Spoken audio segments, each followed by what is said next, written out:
ایمان کی دولت اللہ تعالیٰ کی مشیت سے ملتی ہے، خلاف عادت نشانیوں کے ظہور سے نہیں ملتی۔ یہ ہے وہ موضوع جس سے اس پارے کا آغاز ہو رہا ہے۔ وَلَوْ أَنَّنَا نَزَّلْنَا إِلَيْهِمُ الْمَلَائِكَةَ وَكَلَّمَهُمُ الْمَوْتَى وَحَشَرْنَا عَلَيْهِمْ كُلَّ شَيْءٍ قُبُلًا مَا كَانُوا لِيُؤْمِنُوا إِلَّا أَن يَشَاءَ اللَّهُ وَلَكِنَّ أَكْثَرَهُمْ يَجْهَلُونَ۔ اور اگر واقعتاً ہم ان پر فرشتے اتار دیتے اور مردے ان سے باتیں کرتے اور ہم ان کے سامنے ہر چیز جمع کر دیتے، تب بھی وہ ایمان نہ لاتے تھے، مگر یہ کہ اللہ تعالیٰ چاہے، لیکن ان میں سے اکثر لوگ جہالت برتتے ہیں۔ آیت کا مطلب یہ ہے کہ اگر اللہ تعالیٰ کو کسی کا ایمان لانا منظور نہیں ہے تو وہ کوئی نہ کوئی عذر تلاش کر سکتا ہے۔ ان کے سامنے اگرچہ مردوں کو زندہ کر دیا جائے، وہ ایمان لانے والے نہیں ہیں۔ ایک انسان اگر حق کی طرف رغبت رکھتا ہے اور توجہ سے اس کے لیے کوشش کرتا ہے، اسے معلوم نہ ہو کہ ہدایت کہاں سے مل سکتی ہے، تو اللہ تعالیٰ کی مشیت اس کی رہنمائی کرتی ہے۔ جسٹ امیجن، اللہ تعالیٰ کسی کو دور دراز کے صحرا سے چلا کے کیسے اس مقام تک لے آتا ہے جہاں سے اسے ہدایت ملنی ہوتی ہے۔ تو یہ تو اللہ تعالیٰ کی توفیق ہے اور اس کی تقدیر ہے۔ وَكَذَلِكَ جَعَلْنَا لِكُلِّ نَبِيٍّ عَدُوًّا شَيَاطِينَ الْإِنسِ وَالْجِنِّ يُوحِي بَعْضُهُمْ إِلَى بَعْضٍ زُخْرُفَ الْقَوْلِ غُرُورًا۔ اور اسی طرح ہم نے ہر نبی کا انسان شیطانوں اور جن شیطانوں کو دشمن بنا دیا ہے، جو دھوکہ دینے کے لیے ملمہ کی ہوئی باتیں ایک دوسرے کے دل میں ڈالتے ہیں، اور اگر آپ کا رب چاہتا تو وہ ایسا نہ کر سکتے تھے، چنانچہ آپ انہیں چھوڑ دیں اور جو وہ جھوٹ باندھتے ہیں۔ جب سے آدم علیہ السلام اور حضرت حوا کو زمین پر اتارا گیا، ساتھ میں ابلیس کو بھی اتارا گیا۔ ابلیس نے اللہ تعالیٰ سے مہلت مانگی تھی اور اس کا اعلان کیا تھا کہ میں ان کے آگے سے بھی آؤں گا، ان کے پیچھے سے بھی، ان کے دائیں سے بھی، ان کے بائیں سے بھی، ان کو وعدوں کے سبز باغ دکھاؤں گا، انہیں امیدوں میں الجھاؤں گا اور تیرے سیدھے راستے پر چلنے نہیں دوں گا۔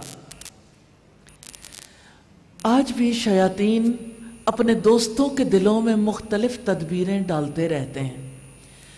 تو اللہ تعالیٰ کہتے ہیں کہ دیکھو، حق اور باطل کا معرکہ تو ہر نبی کو پیش آتا ہے۔ سب شیطانی قوتیں نبی کے راستے میں یا جو کوئی حق کو لے کر اٹھتا ہے اس کے راستے میں آن کھڑی ہوتی ہیں۔ ان دشمنوں میں شیاطین جن بھی ہوتے ہیں اور انسان بھی۔ شیطان انسانوں سے مراد وہ لوگ ہیں جو حق کو شکست دینے کے لیے لیڈرشپ رول پلے کرتے ہیں۔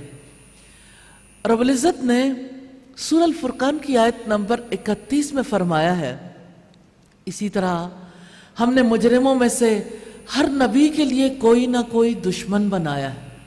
یہ جو ارد گرد مخالفت اٹھ کھڑی ہوتی ہے، یہ بھی اللہ تعالیٰ کی تقدیر ہے، یہ اللہ تعالیٰ کے فیصلے سے ہوتا ہے۔ جو دھوکہ دینے کے لیے ملمہ کی ہوئی باتیں ایک دوسرے کے دل میں ڈالتے رہتے ہیں۔ شیطان اپنے دوستوں کے دلوں میں اسلام اور مسلمانوں کے خلاف مختلف تدبیریں ڈالتے رہتے ہیں، اور اگر آپ کا رب چاہتا تو وہ ایسا نہ کر سکتے تھے، یعنی کبھی یہ مخالفت نہ ہوتی اگر اللہ تعالیٰ کی تقدیر میں ایسا ہوتا۔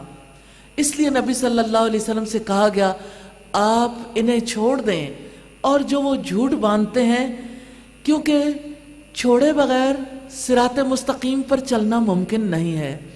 یہی انسان کے صراط مستقیم پر چلنے کی صورت ہے، اور تاکہ اس جھوٹ کی طرف ان کے دل مائل ہوں جو آخرت پر ایمان نہیں رکھتے، اور تاکہ وہ اسے پسند کریں، اور تاکہ وہ بھی برائیاں کریں جو یہ کرنے والے ہیں۔ جو لوگ آخرت پر یقین نہیں رکھتے، سیدھا راستہ اختیار کرنا نہیں چاہتے، دنیا میں اپنی مرضی کی زندگی بسر کرنا چاہتے ہیں، اچھی یا بری، ایسے لوگوں کے بارے میں زیادہ امکان یہی ہوتا ہے کہ اللہ تعالیٰ کی ناراضگی والے کام کر لیں۔ تو اللہ تعالیٰ بھی چاہتے ہیں کہ جتنی برائیاں وہ کر سکتے ہیں ان کا اکتساب کر لیں۔ جانتے ہیں اس کا مطلب کیا ہے؟ آیات کے کانٹیکسٹ میں دیکھیے تو اس کا مطلب ہے کہ جو لوگ آخرت پر یقین نہیں رکھتے، اللہ تعالیٰ انہیں موقع دیتے ہیں کہ وہ حق کی دشمنی کے لیے کام کریں اور گمراہی پھیلانے کی طرف مائل ہوں اور اس پر راضی ہوں، یعنی اس کام پر اپنے آپ کو مطمئن پائیں، اور تاکہ وہ بھی برائیاں کر لیں جو یہ کرنے والے ہیں، آخر تو انہیں اپنے اعمال کی سزا بھگتنی ہے۔ تو کیا میں اللہ تعالیٰ کے سوا کسی اور کو منصف تلاش کروں، حالانکہ اس نے تمہاری جانب یہ کتاب مفصل نازل کی ہے، اور جن لوگوں کو ہم نے کتاب دی ہے وہ جانتے ہیں یقیناً وہ آپ کے رب کی طرف سے برحق نازل کی گئی ہے، لہذا آپ شک کرنے والوں میں سے نہ ہوں۔ اللہ تعالیٰ نے کل بھی کتابیں نازل کی تھیں، آج یہ کتاب ہمارے پاس موجود ہے، اس کے بارے میں اس نے وضاحت فرمائی ہے۔ کتاب مفصل ہے، بڑی ڈیٹیل میں ہے، اور اس میں صحیح فیصلے موجود ہیں۔ جب اللہ تعالیٰ کی کتاب صحیح فیصلہ دینے والی ہے تو کیا اس کتاب کو چھوڑ کر میں کوئی اور منصف تلاش کر لوں؟ حالانکہ اللہ تعالیٰ فیصلہ کن کتاب نازل کر چکے، یعنی میں اللہ تعالیٰ کے احکامات کی پابندی کرنے کی بجائے کسی اور کے حکم کی پابندی کرنے لگ جاؤں، حالانکہ صحیح فیصلے تو پہلے سے موجود ہیں۔ یہ سوال اس لیے کیا گیا تاکہ لوگوں کو سمجھ آ جائے کہ جو شخص اسلام قبول کرتا ہے وہ زندگی کے ہر معاملے میں اللہ تعالیٰ کے فیصلے کو پریفرنس دیتا ہے، اور اس کی وجہ کیا ہے کہ اللہ تعالیٰ کے ماں سوا سبھی مخلوق ہیں، محکوم ہیں، اور مخلوق کا فیصلہ چونکہ مخلوق کا تعلق ایک محدود پیریڈ آف ٹائم تک ہوتا ہے، نہ اس سے پہلے بہت کچھ جانتے ہیں، نہ بعد میں آنے والے امپیکٹ کو کیلکولیٹ کر سکتے ہیں۔ اسی وجہ سے مخلوق کے فیصلے ظلم اور نقص پر مبنی ہوتے ہیں۔ ایک اللہ سبحانہ و تعالیٰ کو ہی حاکم بنانا واجب ہے، وہی خلق اور امر کا مالک ہے۔ وَتَمَّتْ كَلِمَةُ رَبِّكَ صِدْقًا وَعَدْلًا، اور آپ کے رب کی بات سچائی اور انصاف میں کامل ہے، کوئی اس کی باتیں بدلنے والا نہیں، اور وہی سب کچھ سننے والا، سب کچھ جاننے والا ہے۔ دنیا میں کسی کی بات کو کوئی بھی توڑ مروڑ کر بیان کر سکتا ہے، اللہ تعالیٰ نے ایک ایسا طریقہ کار اختیار کیا ہے، کوئی اس کی باتوں کو بدلنے کی قدرت نہیں رکھتا۔ ایک وہ باتیں ہیں جو قرآن میں ہیں، اور اس کائنات کو دیکھیے تو اللہ تعالیٰ کی ایک وہ بھی کتاب ہے، وہ کھلی کتاب ہے۔ کیا کسی کی ہستی ہے H2O جو کہ پانی کا ابتدائی مالیکیول ہے، اس کی ریشو بدل کے پانی حاصل کر سکے؟ دنیا میں اللہ تعالیٰ نے ہر چیز کا ایک کوڈ رکھا ہے کسی کا اختیار کہ اس کوڈ کو بدل ڈالے؟ اسی طرح سے انسانی زندگی کے لیے، انسانوں کے اعمال کے لیے اللہ تعالیٰ نے جو اصول دیے ہیں، اللہ تعالیٰ نے جو تعلیم دی ہے اس کو بدلنے والا کوئی نہیں، کسی کو اختیار نہیں ہے۔ اللہ تعالیٰ کے وعدے سچے، اس کی وعیدیں سچی، اس کے احکامات سچے، عدل و انصاف پر مبنی ہیں۔ اللہ تعالیٰ کی باتوں کو بدلنے کا اختیار اس لیے کسی کے پاس نہیں کہ وہ حق ہیں، اور وہ اپنے بندوں کی ہر بات کو سنتا ہے اور ان کے مفادات کو سمجھتا ہے۔ اور اگر آپ میجورٹی کی اطاعت کریں جو زمین میں بستے ہیں تو وہ آپ کو اللہ تعالیٰ کے راستے سے بھٹکا دیں گے۔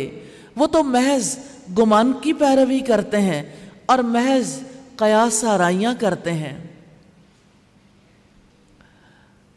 دنیا میں جمہوری نظام ہمیں بتاتا ہے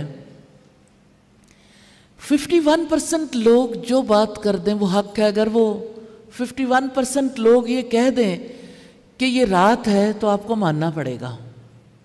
سادہ سے لفظوں میں جمہوریت کی مثال ہے، کیونکہ ہیڈ کاؤنٹ جو ہے اس کو میٹر کیا جاتا ہے۔ میجورٹی، اکثریت کس طرف ہے؟ اللہ پاک نے فرمایا آپ اکثریت کی اطاعت کریں گے تو وہ آپ کو اللہ تعالیٰ کے راستے سے بھٹکا دیں گے۔ تو قلت، کم ہونا کسی کے ناحق ہونے کی دلیل نہیں ہے۔ حقیقت یہ ہے کہ اہل حق تعداد میں ہمیشہ کم رہے ہیں، لیکن اللہ تعالیٰ کے ہاں قدر میں اور اجر میں ہمیشہ عظیم ہوتے ہیں۔ اس لیے ضروری ہے کہ حق اور باطل کی پہچان کے لیے ان ذرائع کو اختیار کیا جائے جو معروف ہیں۔ تو رب العزت نے فرمایا کہ اکثر لوگوں کا مقصد تو محض خواہشات کو پورا کرنا، خواہشات کی تکمیل ہوتا ہے، گمان کی پیروی ہوتا ہے، جبکہ گمان حق کے مقابلے میں کچھ بھی کام نہیں آتا۔ لوگ اپنے رب کے بارے میں قیاس آرائیاں کرتے ہیں، اندازے لگاتے ہیں جس کا انہیں کچھ علم نہیں ہوتا۔ یقیناً آپ کا رب ہی خوب جاننے والا ہے جو اس کے راستے سے بھٹکتا ہے، اور وہ ہدایت یافتہ کو بھی خوب جاننے والا ہے۔ کون ہدایت یافتہ ہوگا اور کون گمراہ؟ اندر سے کیا اکساہٹ ہے، کسی کے اندر کیا خیالات پروان چڑھ رہے ہیں۔ ان اللہ علیم بذات الصدور، یقیناً اللہ تعالیٰ سینوں کی باتوں کو خوب جاننے والا ہے۔ چنانچہ اس میں سے کھاؤ جس پر اللہ تعالیٰ کا نام ذکر کیا گیا ہو، اگر تم اس کی آیات پر ایمان رکھنے والے ہو، یعنی حلال مویشیوں کا گوشت کھائیں جن پر ذبح کرتے وقت اللہ تعالیٰ کا نام لیا گیا ہو۔ اور تمہیں کیا ہے کہ تم اس میں سے نہ کھاؤ جس پر اللہ تعالیٰ کا نام ذکر کیا گیا ہے، حالانکہ یقیناً وہ تفصیل سے تمہیں بتا چکا ہے جو اس نے تم پر حرام کیا ہے، سوائے اس کے جس کے لیے تم مجبور کر دیے جاؤ۔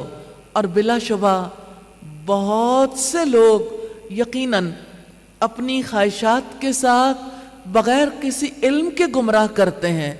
یقیناً آپ کا رب حد سے گزرنے والوں کو زیادہ جاننے والا ہے۔ لوگ اپنی خواہشات کے ساتھ کیسے دوسروں کو گمراہ کر دیتے ہیں؟ جب کسی کے پاس علم کی روشنی نہیں ہوتی تو راستہ گم کر دینا ممکن ہو جاتا ہے۔